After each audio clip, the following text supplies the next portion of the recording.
वालेकुम व्यूअर्स।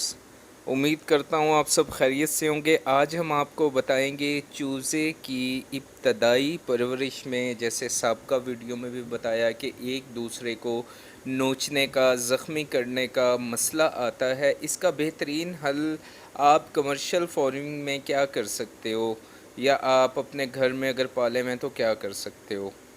वैसे आपको मैं बताता चलूँ कि जगह का तंग होना, उसकी जिस्मानी ज़रूरत के मुताबिक जगह का ना मिलना स्ट्रेस पैदा करता है। ये ना सिर्फ नोचने की आदत डालेगा बल्कि ग्रोथ भी इससे रुक सकती है। तो आपको ये बताता चलूँ कि आप अगर अपने चूज़े को पालक के पत्ते, जो मेजॉरिटी यहाँ पाकिस्तान में ये रिवाज है कि पालक के पत्ते, हरे पत्ते टांग दिए जाते हैं शेड में और पालक को बेजा उसका इस्तेमाल किया जाता है, तो ये आपको बताता चलूँ कि जनाब इससे आपके बर्ड को नुकसान हो सकता है। आयरन की बहुत ज़्यादा मिकदार देने से उसमें कॉम्प्लिकेशन पैदा हो सकती हैं आपके चिक्स में।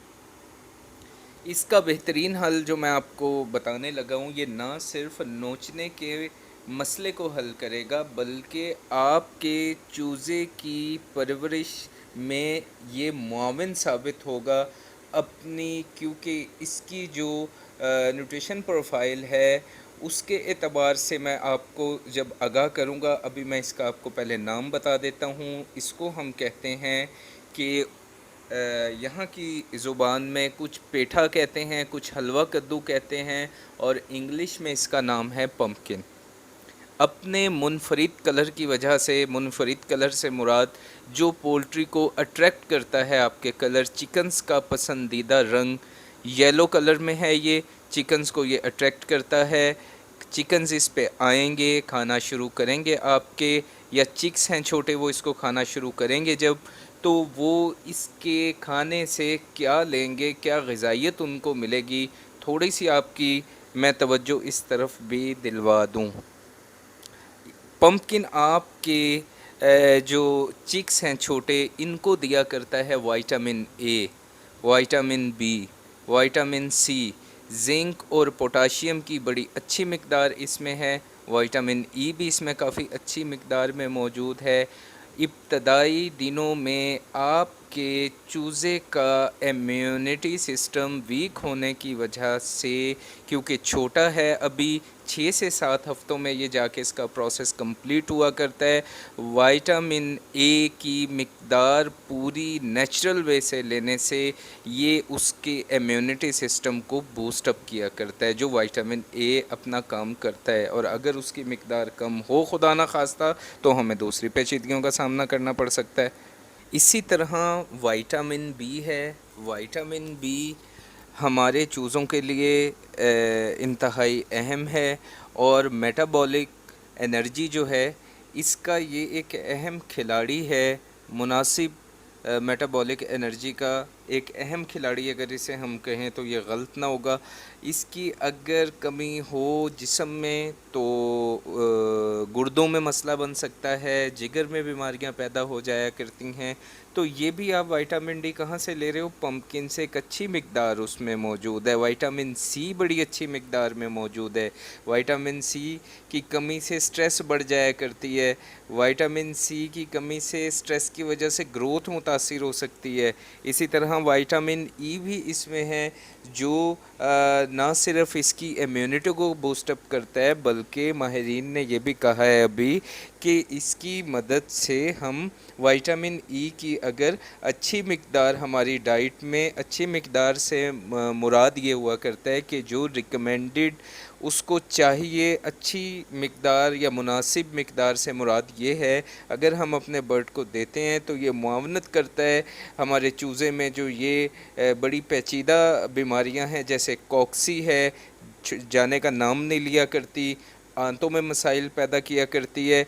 ना सिर्फ हम इससे छुटकारा हासिल कर सकते हैं बल्कि इसकी ग़िज़ा के साथ साथ हमारी इससे जान भी छूटने वाली है। ई कोलाई ये भी बड़ी पेचीदगियाँ पैदा करता है। وائٹامن ای کی اگر مقدار پوری دی جائے تو وہ معاون ہے ای کولائی میں بھی چوزے کا جو ہے اس کے خلاف اس کی حفاظت کرے اور دیگر بیماریوں سے ہم بچ سکتے ہیں۔ یہ وائٹامن کے بارے میں تھوڑا سا بتانا آپ کو ضروری یہ تھا جو پمپکن میں ہے کہ آپ اس کی تھوڑی اہمیت کو جان سکو۔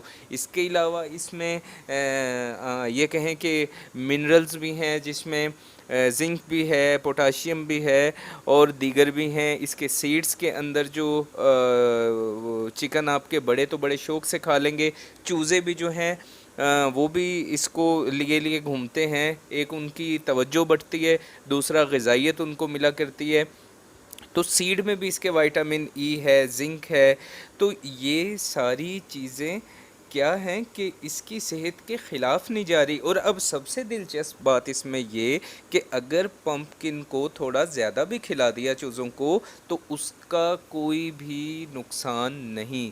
پالک آپ نے اگر زیادہ اپنے برڈ کو دی تو پالک سے وہ غذائیت نہیں لے پائے گا جو اس کو ضرورت ہے۔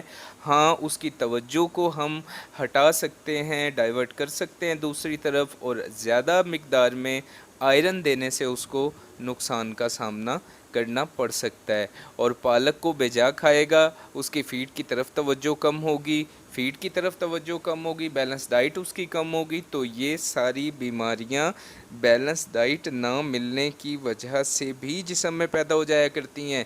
یہ ضروری نہیں ہے کہ وائرس اور بیکٹیریل اٹیک میں ہی چوزہ بیمار ہوتا ہے۔ آپ کی کچھ چیزیں ایسی ہیں جو آپ غذا سے اپنے چوزے کو ڈسٹرب کر جاتے ہو۔ آپ کسی بھی چیز کی زیادتی یا کسی بھی چیز کی کمی جو اس کے جسم کو ضرورت ہے غذائیت کی اس میں کرتے ہو تو بیماریوں کا سامنا کرنا پڑتا ہے۔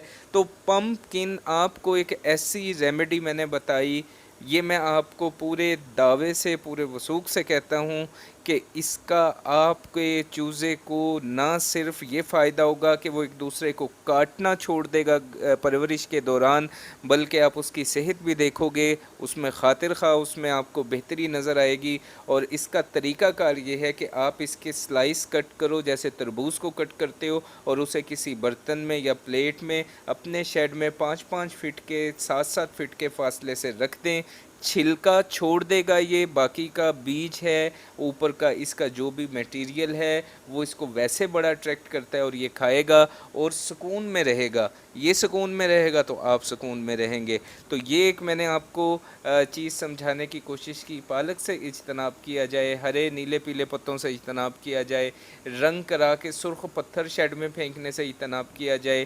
یہ میں نے آپ کو چوزے کے نوچنے اور کاٹنے کی ایک بہترین ریمیڈی آپ کو میں نے بتا دی۔ عمل کریں اور فائدہ اٹھائیں۔